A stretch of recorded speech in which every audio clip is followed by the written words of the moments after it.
Sinasabi natin, kahit anong gawin nyong pag-divert, pagliko ng atensyon ng mga taong bayan, nagagawin yung puro impeachment pagdating ng bagyo, ipapaalala sa ating mga taong bayan ang trilyon na ninakaw nyo dyan sa flood control. O, ano nangyari ngayon?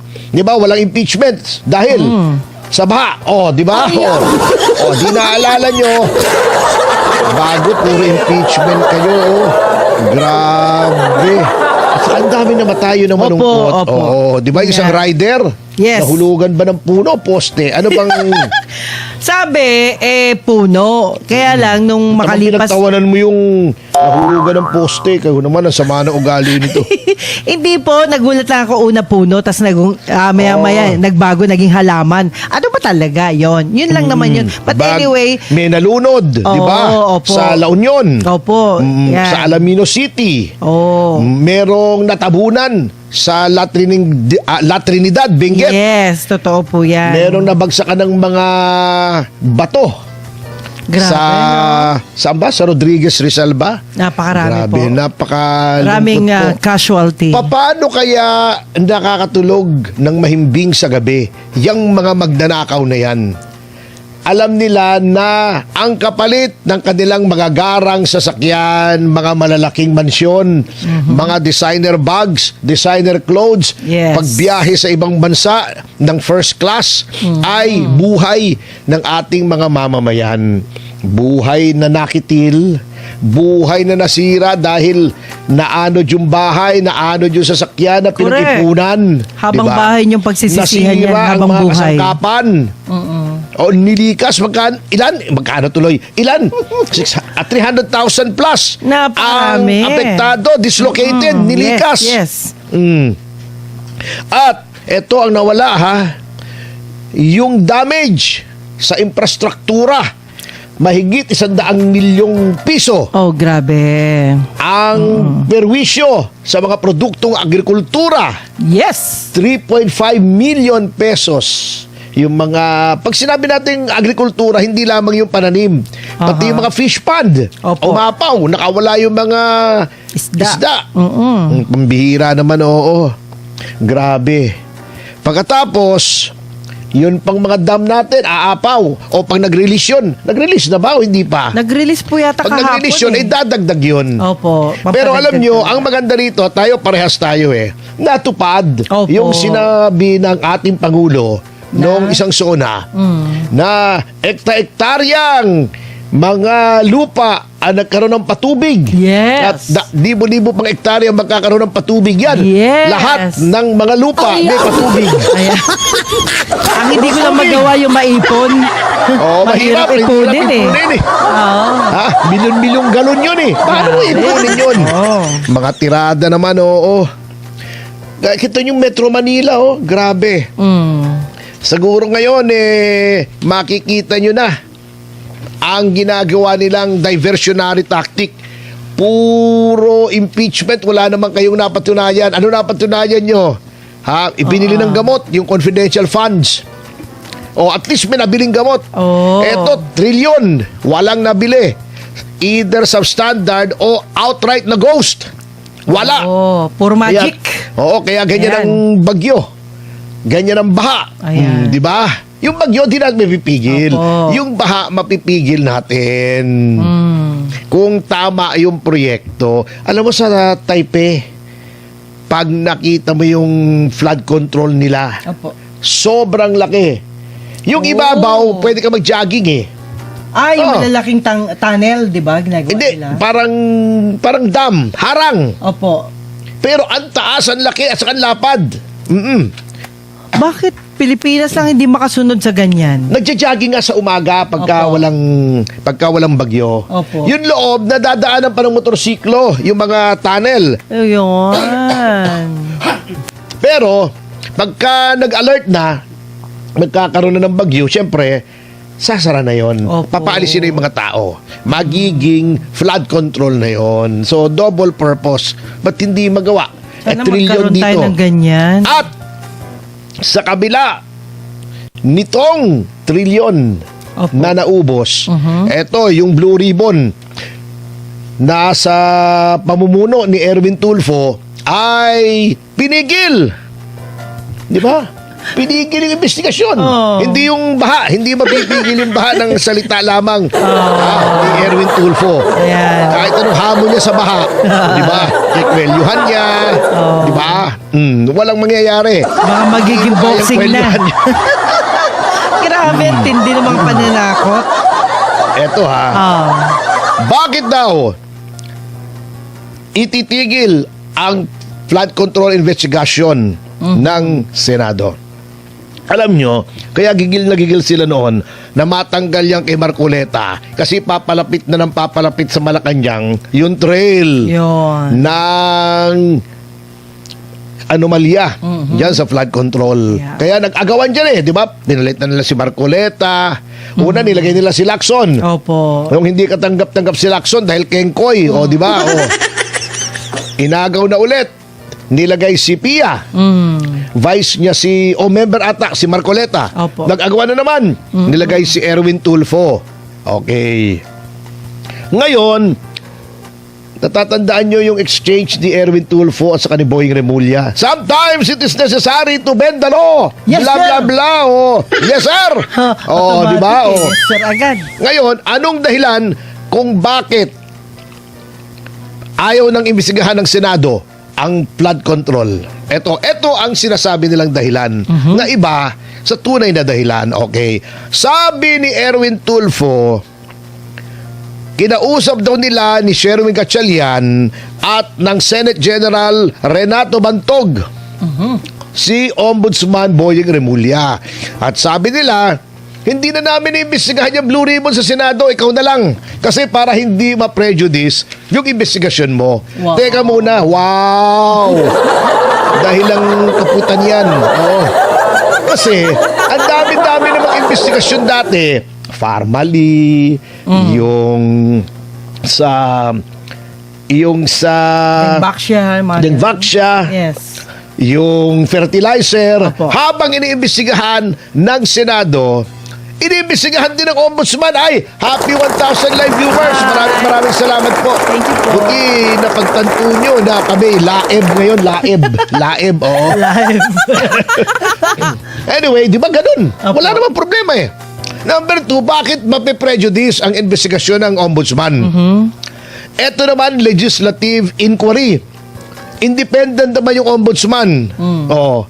Hindi ba halatang-halatang dahilan lamang? Opo. Ito, ang tunay na dahilan. Yun ang dahilan Yes. ni Tulfo. Ah. Ito ang tunay na dahilan.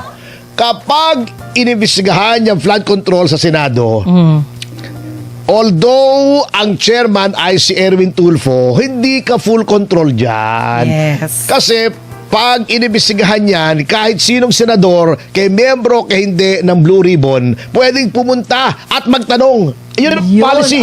Ganun. Hindi lang siya pwedeng bumoto. Opo. Kung merong question before the committee. Oh. Pero kahit hindi ka member, pwede kang pumunta, pwede ka magtanong. Ayun. Okay. Hindi yan po ang makokontrol patakaran. Ay, nandoon si Alan Peter, nandoon si Pia, nandoon si Amy, nandoon si Robin. Nandoon yung mga oposisyon. Aha. Di ba? Hindi mo mapipigil yan. Sa Ombudsman, yun lang Ombudsman na tuta ng Malacanang ang mag-imbestiga. Kontroladong-kontrolado mo. Pati desisyon siya rin. Siyempre, kontroladong-kontrolado at hindi mapapublicize. Pag Blue Ribbon Committee yan, matetelevise pa yan eh. Ayun. Eto, secret, parang ICC. Hanggang ngayon, hindi natin alam kung ano yung findings. Hindi nire-release. Yun lang naman ang dahilan dyan eh. Niloloko ba tayo eh? Lilokohin nyo ang lelo yung kanot. Bihira naman kayo. Ayan. Pinagloloko nyo pa kami. Para ka naman kaming mga mamang. Pero ang alam nyo mga kababayan, alam mo Manong Juby ha, eto may sasabihin ako, pasensya na kayo kung masasaktan kayo o magagalit kayo. Kayo po ang may kasalanan niyan mga kababayan ko. Bakit? Ba't binoto niyang senador si Erwin Tulfo? Last year, Mayo ang eleksyon. Febrero, nag-file po kami ng complaints sa ombudsman yung mga insertion sa General Appropriations Act ni Okay. then Speaker Martin Romualdez Aha. na sinasabi namin sangkot siya. O di ba nanonood kayo ng TV? O nakikita nyo naman sa mga pahayagan, sino bang laging kabuntot? Sinong anino ni Martin Romualdez sa mga panahong yon? Di ba Si si Erwin Erwin. Tulfo? Di ba? Alam nyo ng tao ni Martin Romualdez yan. Ibinoto nyo pa sa Senado. Very close sila, Kaya very kasalanan close. niya yan mga kasama.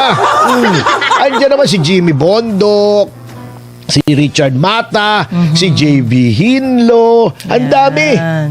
Ang daming pwede na magbantay sa kaban ng bayan. Ang binoto nyo si Erwin Tulfo. Kayo naman, kasalanan nyo yan. Ngayon, isip-isipin nyo yan ngayon. Tuwing kayo ay naglalakad sa abot bewang na baha o inaanod yung mga dumi na kung ano-anong yaki stop sa loob ng bahay nyo. Aray O ko. naanod yung sasakyan nyo o lulubog Oh sa my flood God. waters. Opo. Isipin nyo yung ginawa nyo yan. Nilagay nyo si Erwin Tulfo dyan sa Senado.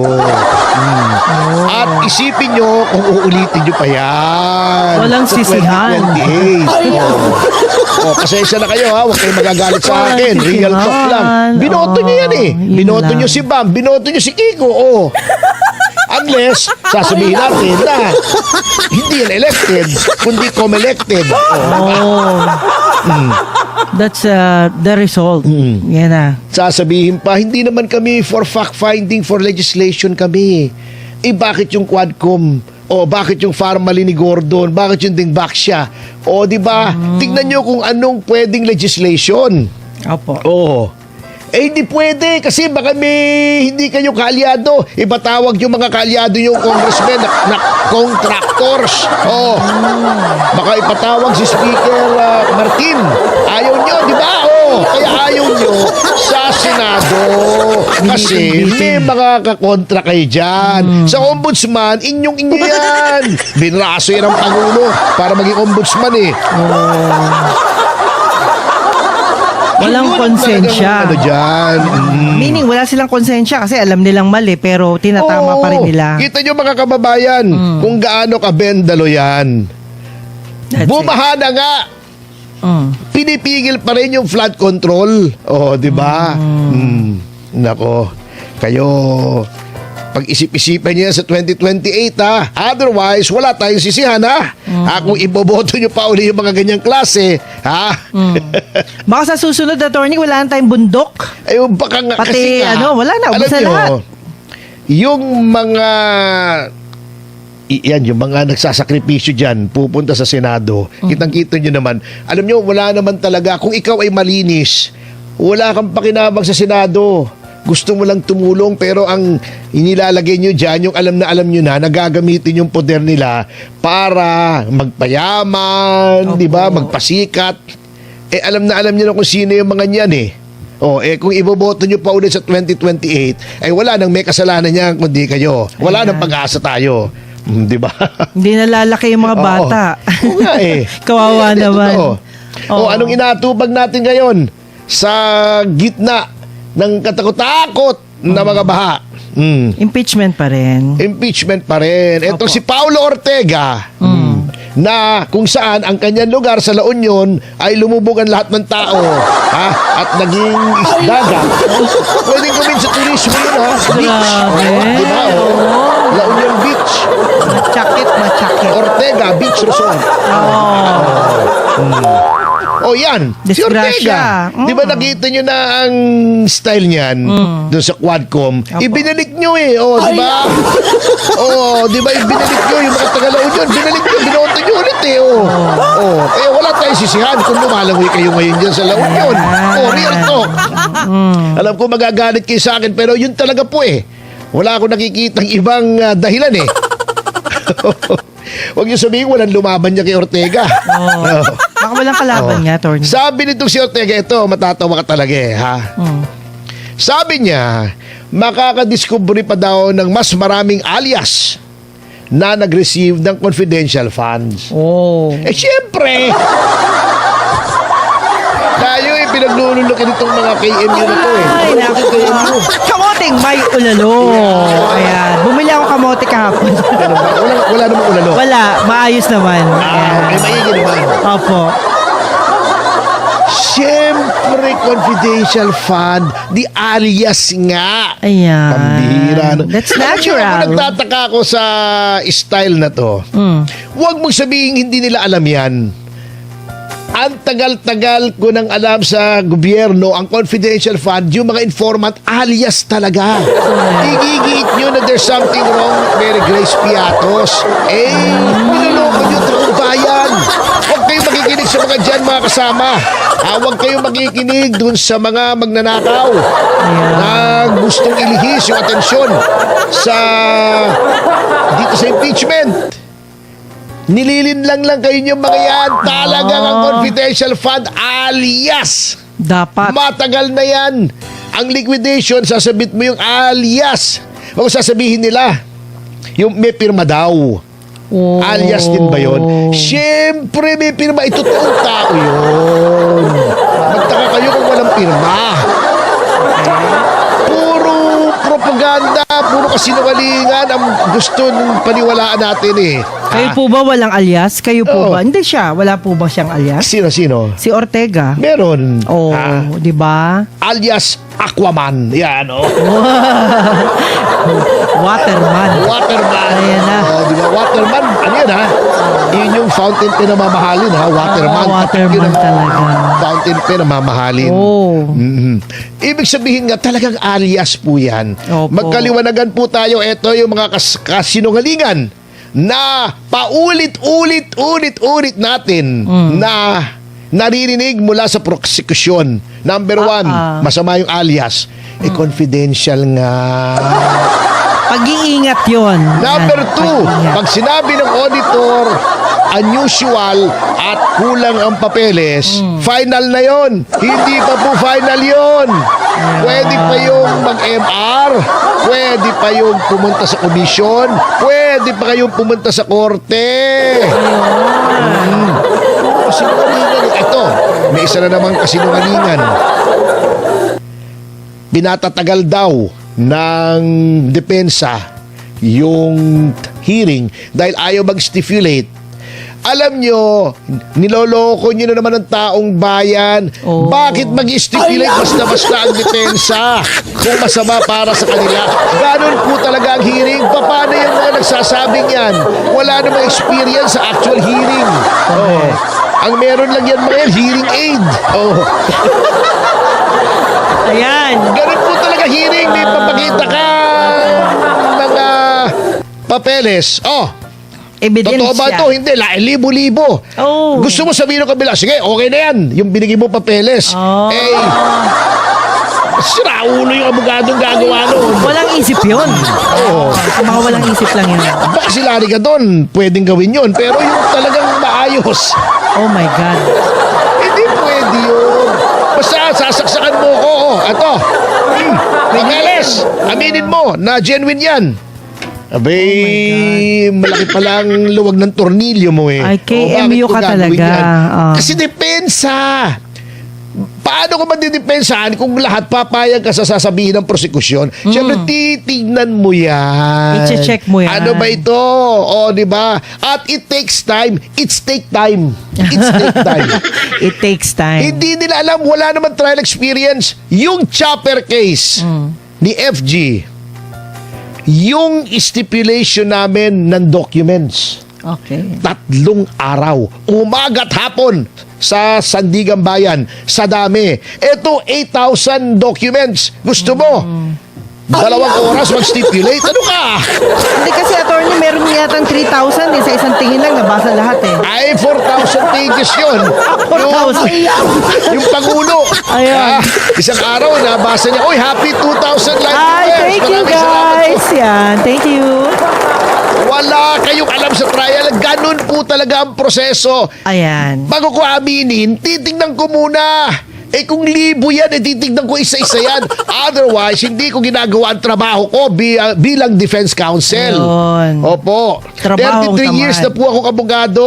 Ang dami-dami ko na hinawakang kaso. Bago paulit-ulit sasabihin ito mga ulalo, wala naman na panalong kaso yan eh. Oh. Eto gawin natin Punta kayo sa opisina.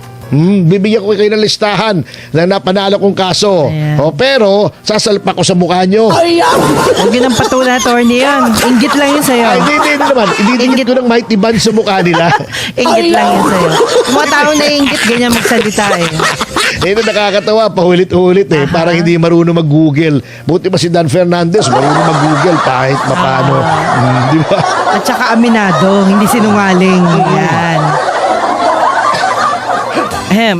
Okay? Kaya ngayon na sinasabi ko puro kasinungalingan, puro propaganda. O katulad nitong si Matibag.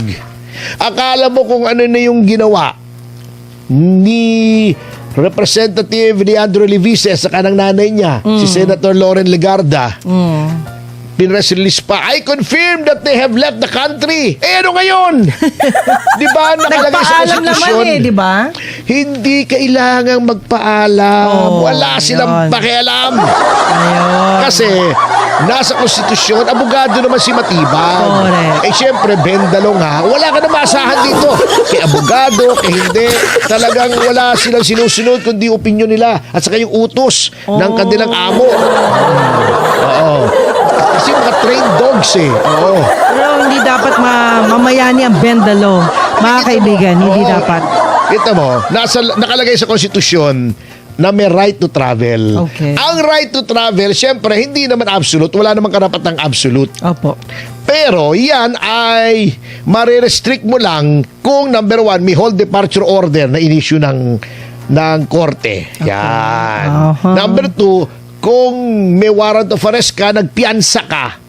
In which case, tuwing babiyahe ka sa abroad, papaalam ka sa korte. Sa korte! Every Hindi sa time. NBI. Walang pakialam ng NBI dyan. Sinabi na yan ng Supreme Court in the landmark case of Arroyo versus Secretary of Justice. Yan ang petitioner dyan si dating Pangulong Gloria Macapagal Arroyo. Nag-issue ng hold departure order yung Secretary of Justice, pangalan nito, si De Lima. Oo. Kalimutan mo na yung Sabi favorite ng mo. Supreme Court, sobrang ganda. Pag naaalala ko yung mukha, nakakalimutan ko yung pangalan Oo. Okay. Sabi ng Supreme Court, ang mga executive departments hindi pwede mag-issue ng HDO. Ano lamang, yung hukuman lamang. Ayun. Nag-agree yung Supreme Court doon sa petitioner kay Mrs. Arroyo kasi nga malakas daw ang saksakong ng abogado ni Mrs. Arroyo. Yun lang. Sa harap ng Korte Yun Suprema. lang. Latay laban dun. Ang gandang lalaki ng abogado. Wow! Sabi nila. Yun lang. Sabi nila, wow, yummy. Yummy, yummy.